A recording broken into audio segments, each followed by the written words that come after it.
Hello students, जैसा कि आप देख रहे हैं सामने, आज हम भारतीय पद्धति से संख्याओं का पाठन और उनके लेखन के बारे में चर्चा करेंगे।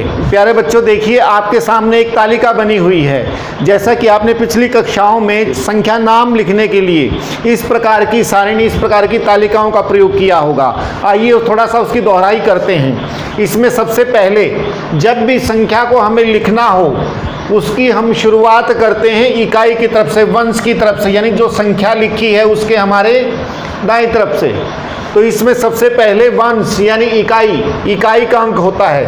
इस समय मैं आपको केवल ऊपर ये जो संख्या लिखी हुई इसके बारे में बता रहा हूँ, तो नीचे वाली संख्या के ऊपर हमें ध्यान नहीं देना है। सबसे पहले वंश यानी इकाई, फिर टेंस दहाई, फिर सैकड़ा, फिर हजार, फिर 10,000, फिर लाख, फिर 10 लाख। और आपकी कक्षा के लिए नया जो संख्या नाम है, बड़ी संख्याओं में अगला जो स्थानीय मान आता है, प्लेस वैल्यू आती है करोड़। अगला जो अंक होगा वो करोड़ का, और उससे अगला 10 करोड़ का। यानी इसको इंग्लिश में कहेंगे ones, tens, hundreds, thousands, 10,000, lakh, 10 lakhs, crore, 10 crores। तो इस प्रकार से इन संख्याओं का हमारा मान होता है। जैसा कि आपको पहले भी बताया गया था, जब भी हमें संख्याओं का पाठन करना हो, भारतीय संख्या पद्धति में संख्याओं के पाठन का एक विशेष क्रम है। हमें उन बातों का ध्यान रखना होता है। सबसे पहले यदि हमारी इकाई की संख्या हो, सब जानते हैं, तो ये क्या होगी 9।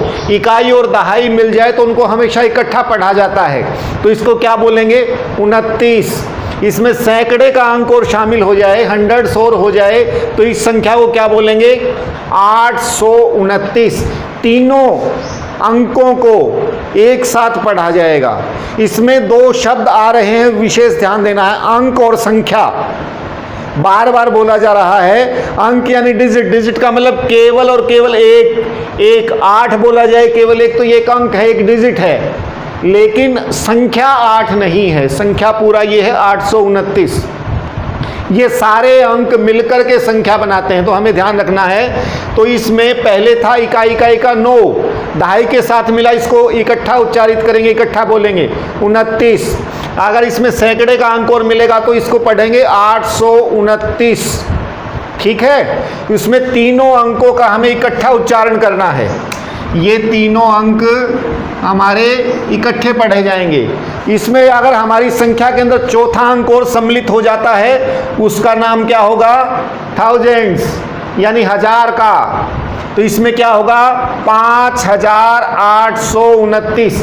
यानी ये ऐसे कैसा 3 का जो समूह अकेले 3 अंकों में था, वैसा का वैसा रहेगा, हजारों जुड़ जाएगा। जो भी अंक यहाँ पर हो उसके साथ हम 1000 जोड़ देंगे, 1000 जोड़ देंगे, तो ये हमारी संख्या क्या होगी 5829। अगर इसी में 10,000 का हमारा अंक भी अगर इसके अंदर जोड़ दिया जाए, एक अंक और इस संख्या के अंदर अगर सम्मिलित हो जाता है, फिर संख्या का पाठन कैसे करेंगे। भारतीय संख्या पद्धति में इकाई, दहाई, सैकड़ा यानी आरंभिक 3 स्थानों पर जो अंक हैं उनका उच्चारण, उनका नामांकन एक साथ किया जाता है। उसके बाद के जो भी अंक होते हैं, यानी कि 1000, 10,000, 1000, 10,000, लाख, 10 लाख, करोड़, 10 करोड़, या इससे आगे जो भी संख्याएं आएंगी उनके युग्म बनते हैं। युग्म का अभिप्राय जोड़े, यानी कि 1000 का 10,000 के साथ युग्म बन के इसको हम उच्चारित करेंगे। तो ये क्या बोलेंगे, दोनों इकट्ठे बोलेंगे 75,829। अगर हमारी संख्या में और मान में वृद्धि हो जाए, एक अंक और सम्मिलित हो जाए, जैसा कि यहाँ पर लिखा है 2, तो ये कौन सा अंक होगा लाख। तो इसको कैसे पढ़ेंगे, अगर हमारी संख्या केवल इतनी हो तो इसको क्या बोलेंगे 2,75,829। अगर एक अंक और हमारी संख्या में बढ़ जाए तो ये कौन सा अंक है 10 लाख का, यानी 10 lakhs। और जैसा कि पहले बताया था मैंने कि भारतीय संख्या पद्धति में लाख 10 लाख, आगे हमारा युग्म बन के उच्चारित होंगे, युग्म बन के हम उनका संख्या नाम रखेंगे।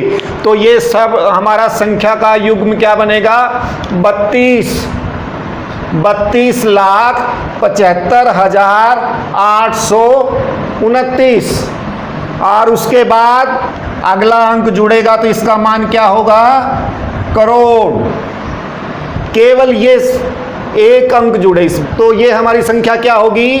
5,72,75,829। आप देख रहे होंगे, समझ रहे होंगे कि पहले के अंकों का क्रम, उनका संख्या नाम वही रहता है, केवल बाद में इधर जो अंक बढ़ते जाएंगे, इस दिशा में जो अंक बढ़ते जाएंगे हमारी संख्या के, उनका नाम परिवर्तित होता रहता है, जुड़ता रहता है। तो इसमें अगर 6 एक अंक और जुड़ जाए तो इसको क्या बोलेंगे?